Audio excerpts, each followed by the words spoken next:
What is up, fellas? We are back with episode 32, and we are here with our top quarterback performances of the week. Gonna get right into it. First, we're gonna talk about Cam Ward, and then we're gonna talk about our guy Brady Cook, Jake Retzlaff at BYU, and Rocco Becht at Iowa State. Those last three guys, kind of grouping them together a little bit. Three dudes who orchestrated awesome fourth quarter comebacks. Kind of what makes you great as a quarterback. Kind of how you're measured these days with these with every game being down to the wire. It seems like. But we're gonna start with Cam Ward, and Austin. We talk about this guy pretty much on every episode. Yep. But he deserves it. He's the best player in the country, in our opinion. I think we both agree on that. Yep. As long as they keep winning games, he still is the Heisman Trophy winner in my mind. But Aust, I know you got to watch the highlights. You're watching some other games at the time. I watched the whole game, an amazing football game. What were some things you saw from Cam that you see week in and week out? Just more and more and more of the same things, right? And Mitch laughs at me like when I throw out these words, but like the best players in the country to me always have an aura around them. They just have their own thing, And to me, Cam Ward is playing the best football in the country. He's beating you a million different ways, yet it's his way. Yeah. So you've compared, like, again, not a direct player comp, but the way he makes plays and does things is the same way Mahomes does them. Yeah. Which is like, how does Mahomes beat you? I don't know. He just beats your ass. He does it a bunch of different ways. And it's like, whatever the game requires of him, he does. So you're down 25 fucking points to Cal a couple weeks ago. And guess what? He threw the worst pick six probably I've seen of the college football season before all that. And then goes on to lead, 4 consecutive touchdown drives and do something we haven't seen a quarterback do all season. So I just think like the variability at which he does it, he's going to beat you with his legs. He's going to beat you with his arm. He's going to beat you throwing sidearm. He's going to beat you throwing over the top. He's going to beat you. He can beat you any way that the game requires. And to me, it makes you the best player in college football, playing at the highest level. Like, what do you see from him just in terms of his overall skill set? What do you see about him that really separates him from the rest right now?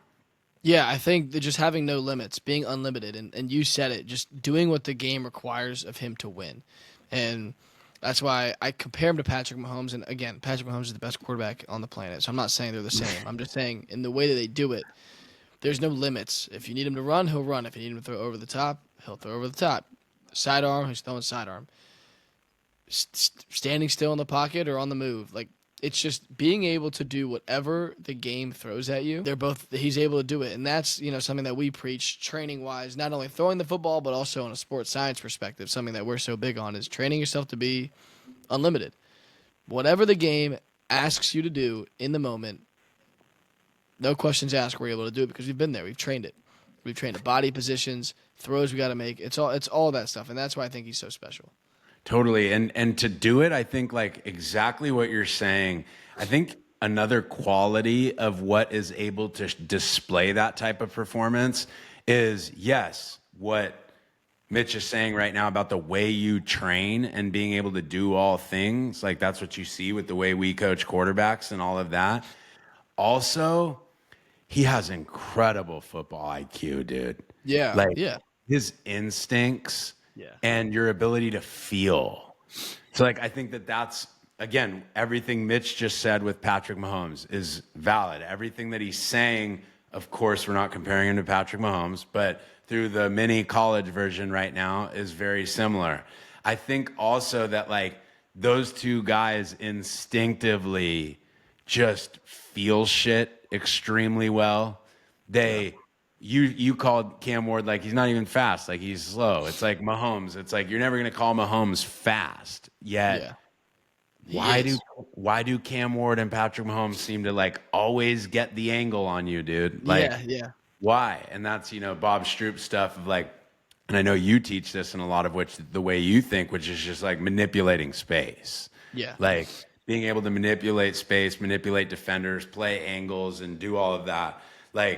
Andy's an unequivocal leader of that football team. There's no question about it. There's no question about it. So Miami's one that hasn't played great defense this year. They just gave up another 45 points, like to a good team. But it's going to be interesting because this is like, if they are going to go undefeated or do something special in the college football playoff, like it will be the superhero cape of Cam It's got to Ward. be. It has For to be. sure. Just outscoring people, dude. And just doing it any way that he needs to, which is, we've said it enough. I'm going to punch myself if I say it again.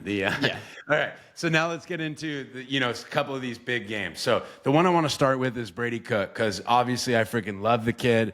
And anytime that we have a guy who's in our toughest situation of the week that then comes back and shows the exact opposite or that fortune flipped, like to go through what Brady Cook went through against Texas A&M and then to come back 2 weeks later and to do what he did in that game.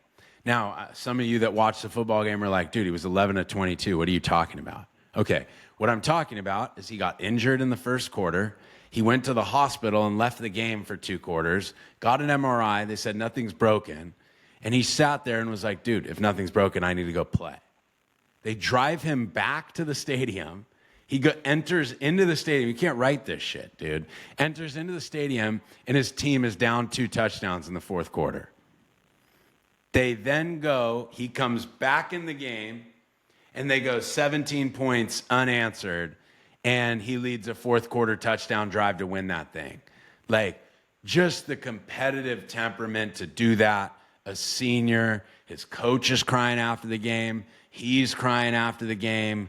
This is why I love him, and this is what college football is all about in those situations, is you want to talk about somebody who has affected their community and made a huge difference and will be remembered at his school for a long fucking time, is that dude. Yeah. And he did it that way. We can get into the drive, but I don't even want to go into the same amount of detail on his drive that I do with the other guys, because it wasn't about the drive. Yeah. Like, they got the ball with 4 minutes and 10 seconds left, and they were down 3, and he led them on a 14-play touchdown drive that basically gave Auburn 30 seconds to try to, lose, basically. Yeah. So he did that drive with his legs, with his arm. He did it any way he needed to on big, critical third downs. And so, I ran with that one because, I love the kid. He's got a great family. His story has been overcoming adversity over and over and over again. And on a team that has, even though they're 5-1, they've still underperformed up until, still they've underperformed in a lot of ways. Like, they barely squeaked it out against an 0-3 in the SEC team in Auburn. But, they found ways to win. And just a hell of a story in college football and the competitive resolve he has. Mitch, I just went on a long monologue with that guy, but he obviously means a lot to me, and it was just awesome to see that and see him respond. Do you have anything to say about just that, what it takes to do that, like to come back off injury, enter the football game? Is that an advantage, a disadvantage? Or do you have any thoughts about that type of game, or no, we'll leave it at that? I think obviously a disadvantage in the sense that he was hurt, but an advantage in the sense that you're in this game, then you leave the setting, you leave the stadium. You're kind of, while the chaos is going on, you're in this calmness. Obviously in your own chaos at the hospital and whatnot, but you go from this sold-out stadium to a very quiet car ride to a very quiet hospital, then back to the car ride, put your pads back on, then it's like, oh shit, I'm back in this game, and you got to go play football. So hats off to Brady. Awesome performance, and I'm glad he got the win. And obviously, you could tell his emotion at his press conference. And we always tell you guys to listen to guys' press conferences and see how they sound. And that guy is as real as it gets. So that was awesome. I was happy for Brady, and obviously, you could tell by his emotion how much it meant to him. So it's pretty cool. Absolutely, dude. And I know that emotionally, it meant very similar things to these next 2 guys. So we're going to dive into BYU's drive right now. So when you look at BYU's drive, it was an 8-play, 75-yard drive. So they got the ball back. They got the ball on the 25-yard line with 1 minute and 20 seconds on the clock. Okay. And Oklahoma State at that time was up 35-31. Yeah. So for those that didn't listen to Nuss's episode, which you definitely should go back and listen to Nuss's episode against Ole Miss last week, Mitch set the table for us, dude. So you're at home. You guys are 6-0. You guys are down 4, and you got a minute and 20 seconds left with one timeout to go the length of the field. Good situation, bad situation. What do you think? Whatever you make it to be. Damn right. Whatever Damn you right. make it to be. And Damn that right. squad over there is that squad over there is embracing that situation. That's the situation they want to be in. So let's go into the drive itself. Is a minute and 20 seconds left. Take us under the helmet. A minute and 20 seconds left. Just as you go into the drive, a minute and 20 seconds left, one timeout. Like, how are you thinking about how this drive's going to go? Yeah, so your thought process with one timeout, you got a minute and 20 seconds. You're saying you probably got like 7 plays to go 75 yards. So really your thought process is first down, out of bounds, or incomplete pass. Cannot take a sack. And you want to save the last timeout for what has to be the last play. You don't want to use that timeout unless you really don't want to use that timeout. You want to save it for, okay, we're on the 10-yard line and we just got tackled and we need to call timeout to get our last play off. So you want to save that timeout for the last play. But your thought process has to be, this ball has to be caught past the sticks. If I'm going to throw it underneath the sticks, he's got to be able to get out of bounds right now or it's got to be incomplete. Absolutely no sacks. Beautiful. That sets the table. First down, incomplete pass. Second down, 3-yard completion, tackled inbounds, clock is running. Third down, incompletion. We are at 4th and 7 at our own 28-yard line. He drops back. They barely get it, and it's a game of inches in college football. It's a game of inches in football in general. And when you're undefeated, every inch matters, dude, and they get the first down. So they're only now out to the 36-yard line, and there's only 32 seconds left. Yeah, this is tough. That's now you're in tough. So, Yeah. Mitch, you broke down the start of the drive. Obviously, we didn't want to go, 3 basically incompletions, one even worse because the clock was running. Yeah, so that's a bad now you're 32 seconds left, and it's 1st and 10 at the 36, your own 36. Yeah. It's creeping in on you now. I mean, dude, you need to score a fucking touchdown. Yeah. So we have to go 65 yards. Yeah. In 34, 35 seconds. Yeah. Just give me something on this one. What are you thinking? Yeah. Realistically, you probably have 3 plays until the last play. So what you're thinking on this is, okay, I would just want to set up my last play to be within like 20 and in. Give myself a good shot to put a good ball and make a good decision and give my guy a shot to score. So you really have, if you're on the 30, what yard line are we on? The 36-yard line. You're on 36. 36. We want to get to the 20. We got to go about 50 yards in 3 plays, then call our timeout for the last play. That's the thought process. So it's a chunk situation. You got to get about 15, 20 yards on these next 3 plays. He gets the ball out on 1st and 10. Dude gains 2 yards, is about to go down out of bounds, gets a great tackle, gets put down inbounds. So you call timeout. Yeah, Okay, you have to burn the timeout. You're inbounds. 2nd and 8 at your own 38-yard line with 30 seconds left. Now I have no timeouts. Yeah, it's tough. Talk to me, Mitch. 30 seconds, your own 38-yard line, no timeouts. What's the thought for you? You got to get a little lucky here. You got to find the best matchup you have. They're probably going to be in a deep zone coverage, so you got to get something out quick, but down the field and. You got to get a little bit lucky here. You have to get lucky here. This is a tough situation. I'm sure the winning percent for Oklahoma State is probably like 98% at this point. Totally. It's actually super ironic. I'm realizing this right now. Deja vu is I lost the game, but I was in the exact same situation at Provo, Utah, against BYU in this exact same time discrepancy. And the thought for me, we did it. We got all the way down to the 10-yard line, and then they stuffed my ass. But what I loved about it is, like Mitch said, he said, you're going to kind of have to get lucky, is like the ball is going to be at risk because they're playing super soft coverage. They know you're trying to get out of bounds. So this is where I was going with it is like I remember the play we ran. We ran switch verticals, and then it was a bender by the outside guy, like on that switch vertical. And, dude, I knew pre-snap, the only fucking dude that's going to have an opportunity to catch this ball is that bend. And that bend is going to have to be thrown hard as shit off the inside ear of the pre-dropped Will and off the outside ear of the Mike. It's like There's one spot, Yeah. high too. High had to be high. Yeah. There's one spot where that ball can be. But the reason I'm cool throwing that ball is because if he gets tackled in bounds, the clock at least freezes while we run up to spike the ball for second down, right? Yeah. So Jake Retzlaff drops back to pass on 2nd and 8 on his own 38 with 30 seconds left. Dude, feels it, and fucking takes off on a 27-yard run, which is crazy. Yeah. And takes off on a 27-yard run, which usually you're like, dude, don't do that because he's going to get tackled in bounds if he takes off from inside the pocket like that. Yeah. And he takes off on that scamper, gets down to Oklahoma State's 35-yard line, and then they got to spike the football. So take us through spiking procedure there. Like, what are you doing as a quarterback after you gain 27 yards on the ground like that? You just scream and clock it, and the way it's taught is everybody takes the ball, every single receiver, because there's no limit of how many guys can be on the ball. You can just only have no more than 4 in the backfield. So every receiver, no matter what side of the ball they're on, they're going to take the field, and you're going to make sure everybody's set. That's your biggest responsibility. Make sure everybody is set, and you're going to spike the ball. Catch the snap and spike the ball. Totally, okay?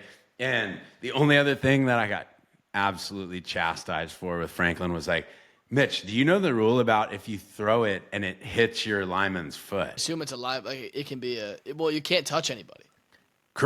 Yes, but if it hit, yeah, exactly. It can't touch anybody. So it has to be the ground. When you guys watch a quarterback spike it, he can't throw it into the offensive lineman's leg on accident.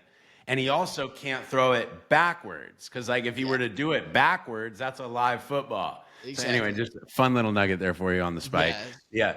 No timeouts now. No timeouts. Okay. 19 seconds left. 1st and 10 on the 35, or 2nd and 10, I'm sorry, after the spike on the 35-yard line. And it all happens, dude. What'd you see on the play? On the play? I love the play call. It was like a little bit past the sticks. And again, you have 19 seconds? 19 seconds left. Yeah, the goal on this play is you can go one of two ways. You can try to take a shot at the end zone. Probably not going to have a great shot at it because you're going to be in a deep prevent zone. But the goal is, all right, let's just kind of get half here and make our last play of the game shorter. Make our last play of the game a little bit more manageable. And they find a nice little receiver curling into a window. 5-10 yards past the sticks, doing exactly what we just said, and then he turns up the field, breaks a few tackles, and gets to the paint. And all of Provo, Utah freaking erupts. Like what you got to respect about Retzlaff's situation was just there was never any impatience. Yeah. Like when you think about that play that he made on the 27-yard run, most quarterbacks don't run in that situation. Like he felt that was the best opportunity to try to get close to win the game. And then 2 plays later, dude throws a hell of a ball, giving the receiver information. Guy makes a couple people miss. That's the season they're having over there. BYU. Well, sorry, you said gave his receiver information. What do you mean by that? So I don't know what you mean. Yeah, giving receivers information is your ball placement, telling them where you want them to go, or really it's I want to save your ass, dude. So I'm telling you, like, if I throw you I think a curl is a really good example. Like, sometimes you have a flat defender that overextends, so he's outside of the receiver on a curl. So I want to put the ball on his inside shoulder because that guy who overdropped to the flat is now redirecting. So if I put that ball on your outside shoulder in this situation, you're going to turn and get lit up by that guy who's redirecting. So I'm giving you information with the football to tell you go there. Yeah. Some routes are predetermined, right? Like a slant. Like, I mean, kind of, actually. We can break that down, right? Like, if you know you're going to take a slant, like let's say cover 2. Cover 2, that corner is going to be outside, and the outside linebacker is going to be inside. I'm banging that thing off his inside shoulder, like right on the cut, right? But then there's those other situations where it's like man coverage and the corner's 4 or 5 yards off. He drives on his upfield shoulder, and you got to put that thing on his back, like on his back hip, on the body. Lower, exactly. So we would say, or a coach would say, like, you gave him great information, like, great job. You gave him great information. Again, game within the game. Appreciate the layup, dude. Talk to me about Rocco Becht, just what you've seen from him this season and what you like about that guy.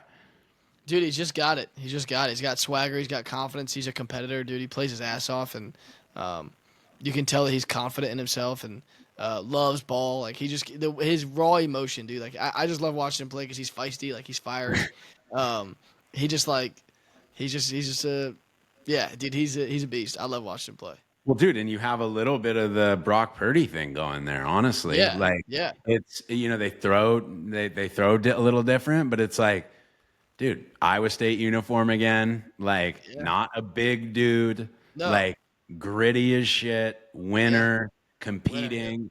And like because we've gone into so many of these drive situations, we won't go all the way into it, but just the situation being down 4 once again and having a minute and 40 seconds left to drive the entire length of the field. And this dude goes on an 11 play, 80-yard drive. 11 plays with a minute and 20 seconds on the clock. Like, yeah. Mitch, just talk about why that's so hard to do, like to have that many plays in that short a period of time. Yeah, it just kind of means that it's kind of a textbook 2 minute drive. You're kind of doing exactly what you are supposed to do. Like I said a few episodes ago, like you get about one play every 10 seconds. So you have 100 and what is that? A minute and a half. That's 90 Yeah. seconds. So you get about nine, Yeah. 10 plays. With one or two being incompletion. So yeah, you kind of just hit it right on a textbook 2 minute drive. So just slowly but surely, 8, 10 yards a pop, getting out of bounds, getting past the sticks. And that's exactly what they did. And they were able to get into a quarterback sneak to win it. Like that doesn't happen a ton. So it's just a very efficient 2 minute drive, exactly how it's supposed to go. Well coached football, which is, Yeah. Matt Campbell, that dude does it right. And so just a bunch of plays that he made. Honestly, the drive was about big plays. Like he had a Yeah. ton of incompletions on the drive. He had a 29-yard completion through the air, 16-yard Yeah. completion through the air, another big ball down to the 4-yard line or 3-yard line, and then they punched that thing in. So Iowa State, right? Indiana, okay, and BYU are just 3 teams right now that it feels like the destiny shit, the Yeah. team of destiny shit. Yep. So it's going to be awesome to see what they do the rest of the season. Mitch, you got anything else for us on quarterback standouts? Any other guys in the country? We obviously have talked about a bunch of them, but any other guys that you would shout out?